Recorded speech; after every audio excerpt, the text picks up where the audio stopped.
Here's your first Alert 5 weather with Sam Schreier.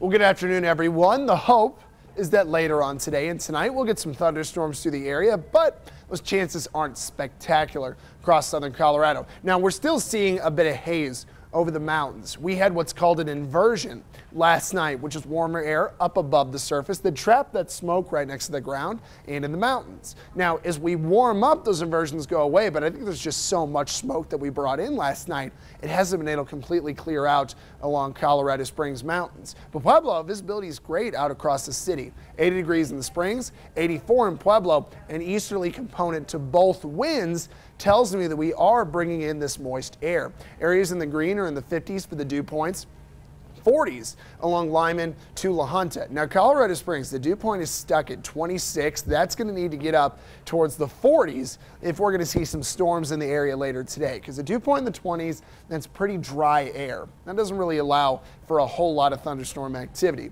Now, the winds again are mostly out of the east through the area, just one or two sites. It's a little bit different. The Storm Prediction Center did back the marginal risk out of Colorado Springs again. This morning it was there, then it wasn't, now it's back again. And it still has the best area for thunderstorms in the slight risk out towards La Junta, over to Lamar, Highway 50, and especially down into Baca County. Now, looking at the satellite radar, it's only noon. Nothing has happened yet. It was first area we're going to see storms is probably south, so I was checking out the radar. Again, we do look pretty good at the moment. Now, hour by hour, the modeling has been kind of changing a lot on us here, so I'm going to follow this track from noon to about 3 to 4 o'clock. This is probably the first area we're going to see some storms develop out east of Trinidad along Highway 160 towards Los Animas County, and we'll pop some storms into Baca.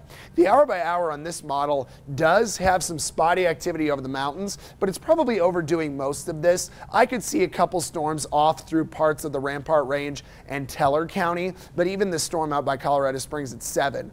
Possible, but it's more likely that would track along the Palmer Divide and move east. At 7 to 8 o'clock, there's still some big storms starting to push out of Baca County, and the modeling does throw 1 or 2 more thunderstorms back through El Paso County, Pueblo County, right on the county line there. But most of the activities you kind of see through the model run is out into the plains. That's where the severe weather is really possible later today. So the forecast, there is a chance Colorado Springs will see a storm or two tonight, but the chances aren't as good as areas to our south and especially to the east.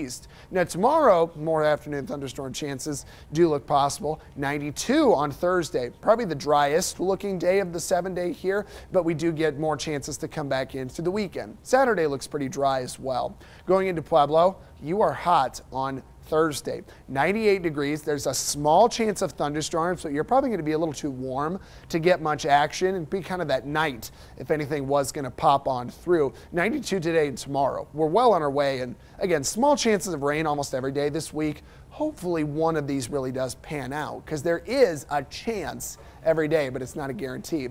Canyon City, 94 degrees on Thursday. Got you dry and windy on Saturday, but we will cool you down through the end of the week, and the weekend does look good for everybody to get some moisture. Woodland Park, chances are pretty solid the next several days this week, a little bit better towards Sunday. Bree?